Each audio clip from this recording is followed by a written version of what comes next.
안녕하세요. 안녕하세요. 네. 반갑습니다. 반갑습니다. 오늘 제가 궁금한 건요. 인생의 시행착오를 줄이고 더 나은 인생을 살기 위해서 꼭 알아야 되는 심리학의 정수라고 할 만한 게 있다면 어떤 게 있을까요?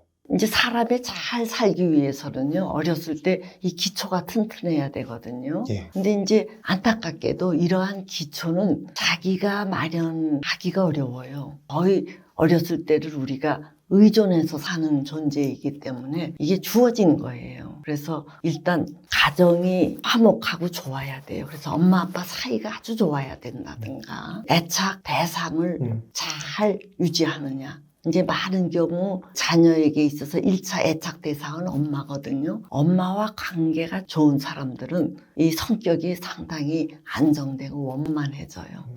또 형제 관계에서 너무 치열하게 경쟁하지 않아도 되는 이런 가정 내에서 자란 사람들은 숭글숭글하고 무엇보다도 사람을 두려워 안 하고 즐겨요. 사람을 즐긴다. 예, 그러니까 예. 사람을 좋아한다는 얘기예요. 근데 이게 가정 환경이 조금 열악하거나 좀 안 좋았을 때에는 사람이 좋은 게 아니라 사람이 피곤하고 두렵고 거추장스럽고 이럴 수 있거든요. 그래서 이럴 경우 이게 참 이제 펼쳐지는 생활이 외롭거나 까칠해지거나 슬프거나 이렇게 돼요. 그래서 어릴 때일수록 부모가 이제 심어줘야 되고 부모가 잘 못 심어주더라도 스스로 부침성 이거를 이 몸에 잘 두면은 상당히 좋죠. 우리가 살아가는데 가장 중요한 거는 든든한 의지처가 있어야 된다. 이렇게 얘기를 하면 아니 사람은 다 독립적이어야 되지 않나 이렇게 얘기를 하는데 이 의지처가 든든한 사람들이 독립할 때 스스럼 없이 또는 기꺼이 이 자율성을 보여요.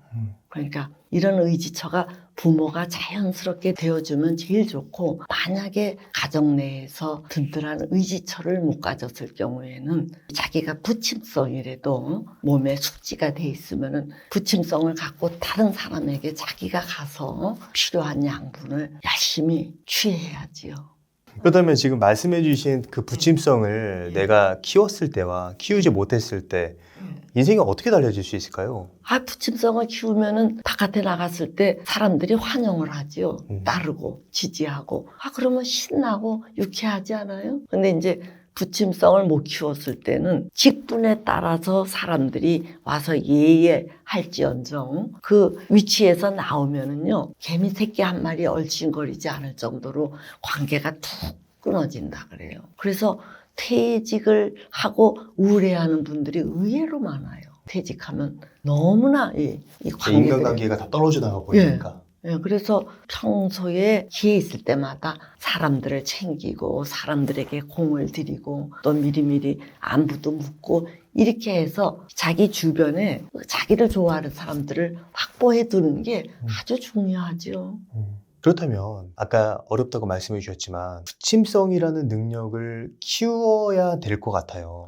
아주 중요해요. 그걸 키우기 위해서는 실질적으로 우리가 어떻게 하면 될까요? 자꾸 이제 사람 속으로 뛰어들어가야 되는데 조금 이제 나이 들었으면은 모든 기회는 사람에게서 온다. 또 행불행도 사람과의 인간관계에서 결정된다. 이런 신념을 갖고 부단히 노력하는 수밖에 없다고 봐요. 그래서 한 번, 두 번 자꾸 자기가 의도적으로 노력을 하다가 보면은 아무래도 익숙해지거든요. 그렇게 해서 이 자리를 잡아가자는 얘기예요.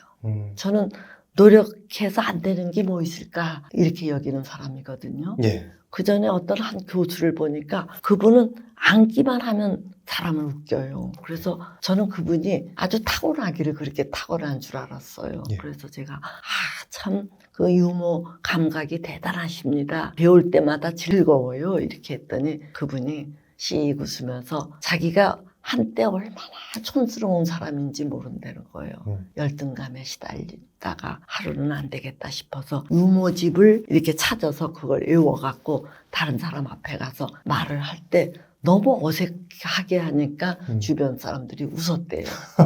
네. 그래도 부단히 연습을 하니까 네. 이제는 요령이 생겨서 어디 가면 어떤 식으로 사람을 웃기게 할지를 본능적으로 알게 되었다. 그래서 그분이 유머도 연습하면 되는데 안 되는 게 뭐 있겠습니까? 할 때 제가 맞아, 응? 맞아. 뭐든지 연습하면 되지. 부침성도 저는 그 중에 하나라고 봐요. 교수님 말씀해 주신 내용을 들어보니까 저 이런 생각이 났어요. 저도 예전에 되게 진지한 사람이라는 피드백을 받아서 재미있는 사람이 되고 싶었거든요. 그래서 막 주변에서 웃긴 얘기 막 기록해두고 그렇게 했었는데 그거를 제가 활용해 보니까 오히려 어색하다는 얘기를 들어서 저는 포기했었거든요. 그런데 그때 만약에 포기하지 말고 계속 그 능력을 키웠으면 어땠을까? 그죠? 네. 그러면 이제 오늘날 굉장히 유머스러운 분이 됐을 거예요.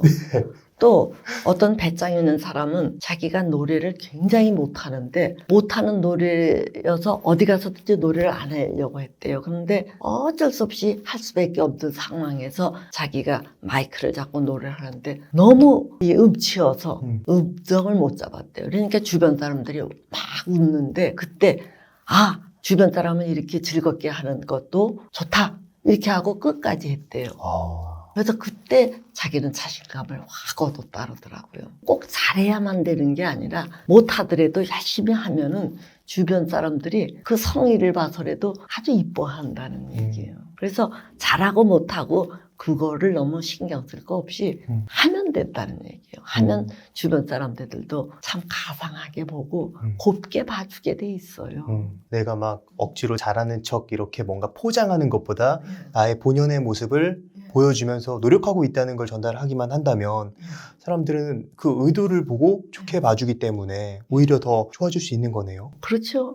그리고 이제 이런 부침성 못지않게 네. 현대인에게 또 필요한 게 뭐냐면요. 배짱이에요. 배짱이요. 예. 다른 사람들이 나에 대해서 그렇게 주목하지 않거든요. 그러니까 타인의 평가에 너무 연연할 거 없이 그래 너는 너대로 살고 나는 나대로 산다 하는 이 자기 자신에 대한 배짱을 갖고 그냥 전진전진하다 보면은 자신감도 또 생기게 돼 있다는 얘기예요.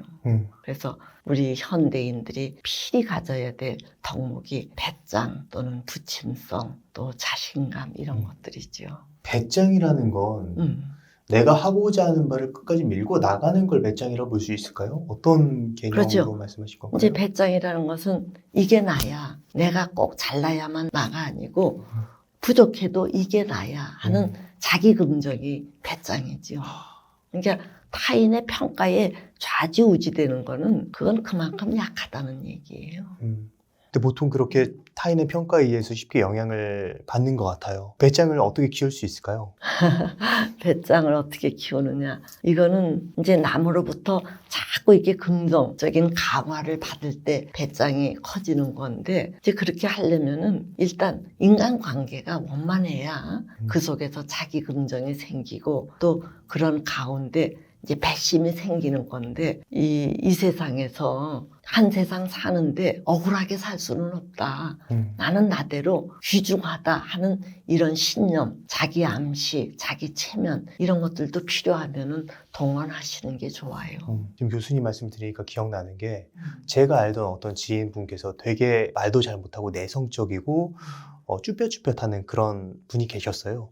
그런데 몇 년 뒤에 만났는데 완전 180도 달라져 있는 거예요. 그래요? 그래서 어떻게 그렇게 달라졌냐라고 물으니까 스타벅스 직원으로 일을 하면서 사람들 상대하는 건 계속 하다 보니까 나도 모르게 달라졌다.